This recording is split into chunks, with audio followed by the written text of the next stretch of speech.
Hello, Vachu. Let us read this question. Question say that prove that the lines whose direction cosine are given by L plus Bm plus Cn equals to 0 and Fmn plus Gnl plus HLm equals to 0 are perpendicular if f by a plus g by b plus h by c equal to 0। सबसे पहले हम लोग बात कर लेते हैं की concept की।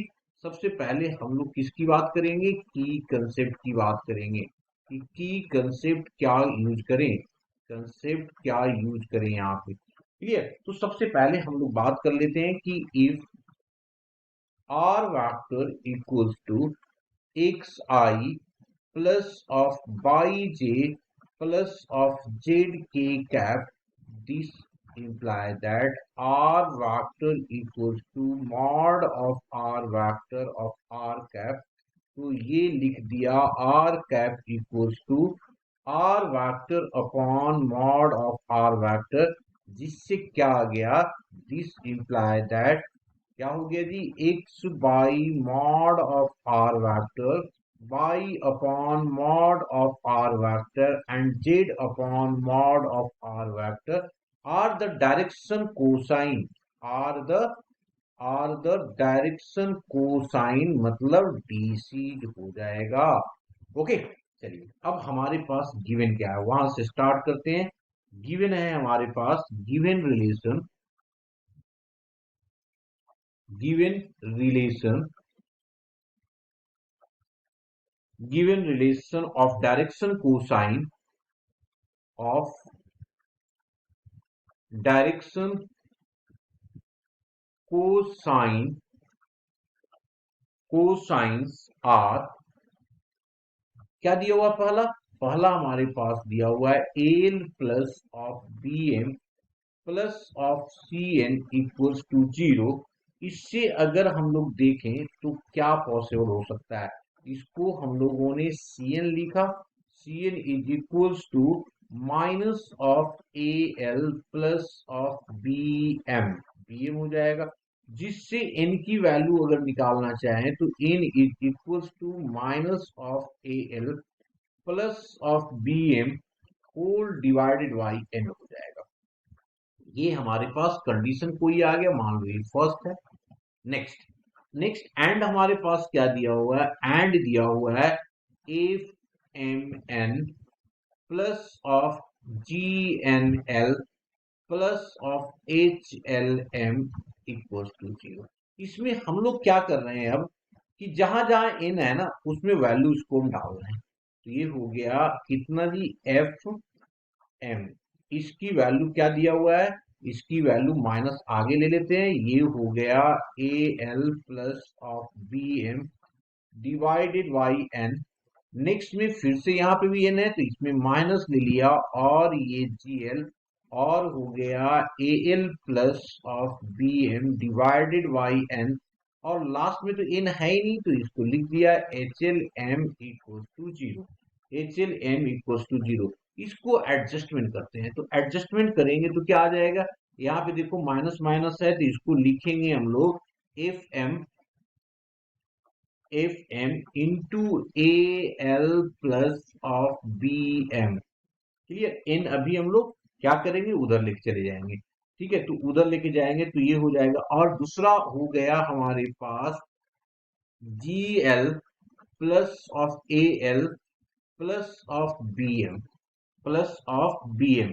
ठीक है जी, यहां तक हमारे पास आ गया। और नीचे हमारे पास एक देखो गड़बड़ हो रखा है, ये नीचे सी था वहां पे, है ना? नीचे क्या था? सी था। तो उसको पहले सबसे पहले हम लोग क्या करते हैं? यहाँ पे सी लेते हैं। ये जो हो रहेगा यहाँ पे भी सी, यहाँ भी सी, यहाँ भी सी। ओके, ये सारे के सारे क्या होंगे? सी होंगे। तो इसको सी लिया, इसको भी सी लिया और ऊपर में भी ये भी सी हो जाएगा, क्योंकि ये सी एन की वैल्यू निकाला ना, सी हो जाएगा। तो ये आ गया minus of C H L M equal to 0। ठीक है जी, यहां तक कोई दिक्कत नहीं है। अब इसको हम लोग ओपन कर दें तो ओपन करेंगे तो क्या आ जाएगा? ये आ जाएगा this means A L M F plus of B M F का स्क्वायर, ओके, प्लस ये हो जाएगा जी ए एल का square plus of B M G L minus of C H L M equal to 0। Clear यहाँ पे।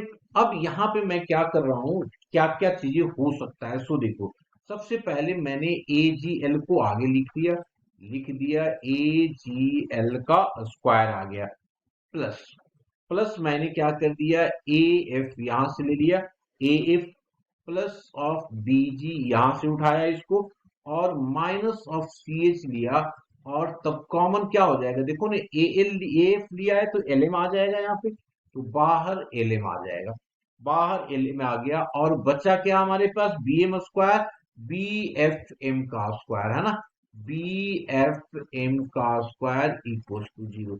अब मैं क्या कर रहा हूं यहाँ पे एम स्क्वायर से डिवीजन कर रहा हूं, तो जब एम स्क्वायर से डिवीजन करेंगे तो ये बन जाएगा A A G L by M का होल स्क्वायर, प्लस हो जाएगा A F plus of B G minus of C H divided by L by M और plus of B F equals to 0।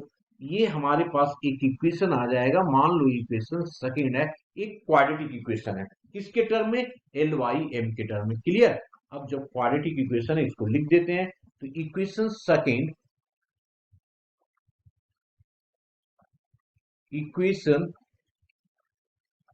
Second क्या है जी, is quadratic, is quadratic है ना, ये हमारे पास क्वाड्रेटिक की इक्वेशन आ गया है ना, तो क्वाड्रेटिक का इक्वेशन आया तो इसको हम लोग क्वाड्रेटिक के तरीके से इसको कर लेंगे, तो quadratic equation, equation in in L by M, in L by M. अब अगर एल बाई एम आ गया तो अब हम लोग क्या कर ले, लेट कर लेते हैं, let L one M one N one and add L2 M2 N2 be the direction cosine, be the direction cosine of two lines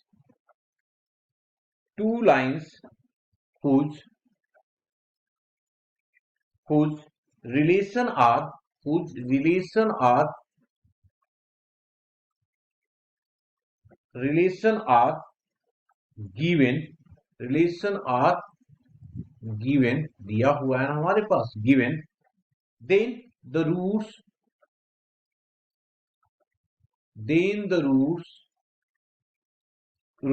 of equation कौन सा equation, second, B L1 by M1 and जो हो जाएगा L2 by M2, इस format में ले लिया, कोई फर्क नहीं पड़ता। वेयर, अब इसकी कंडीशन लगाना पड़ेगा,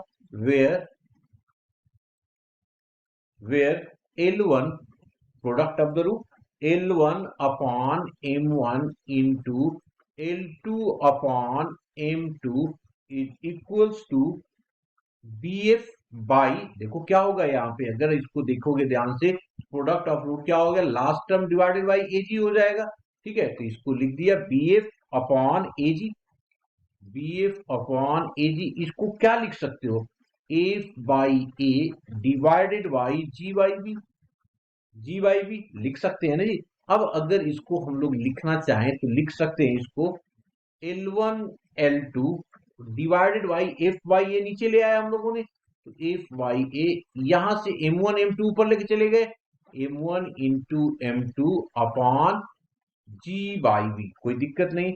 अब हम लोग सिमेट्रिसिटी की कंडीशन यूज कर लेते हैं, by symmetricity, by symmetricity, by symmetricity city of L, M and N, M and N अब क्या हो जाएगा, सिमेट्रिसिटी की कंडीशन अगर हम बात करें यहाँ पे, तो क्या होगा इससे जी, this imply that L1 L2 तो निकाल रखा है हम लोगों ने, क्या हो गया F by A, this is equals to M1 M2 कितना हो गया हमारे पास, वो हो गया G बाई बी। तो N1 N2 कितना हो जाएगा, N1 N2 जो हमारे पास आएगा H बाई सी होगा, इसको मान लो कि तो इससे हमारे पास आ कितना गया, L1 L2 equals to K times of F Y A. इसी तरीके से M1 M2 कितना हो जाएगा, K times of G Y B. And N1 N2 कितना हो जाएगा, वो हो जाएगा K times of H Y C. अब तो हमारा काम हो गया। For lines to be perpendicular for, दिया हुआ है ना हमारे पास, देखो यहाँ पे अगर देखोगे तो दिया हुआ है परपेंडिकुलर की कंडीशंस की बात कर रहा है यहाँ पे, ठीक है। तो परपेंडिकुलर की कंडीशन बात करेंगे तो lines to be perpendicular, lines to be perpendicular, perpendicular है, तो इस केस में direction cosine A dot B क्या होता है, जीरो होता है। तो ये हो जाएगा L1 into L2 plus of M1 into M2 plus of N1 into N2 equals to zero. और सबकी वैल्यू आपने निकाल रखा है, तो दिस इज इक्वल्स टू हो जाएगा L1 इंटू कितना हो गया, K times of F Y A plus of K times of G by B plus of K times of H by C is equals to zero. K को यहां से गायब कर दो तो ये आ जाएगा कितना, F by A plus of G by B plus of H by C equals to zero. अब देख लेते हैं जी क्या दिया हुआ है यहाँ पे, हमारे पास यही दिया हुआ है। इसका मतलब क्या हो गया, हमने इसको क्या कर दिया, प्रूफ कर दिया। ठीक है, hope you understood it well, best of luck.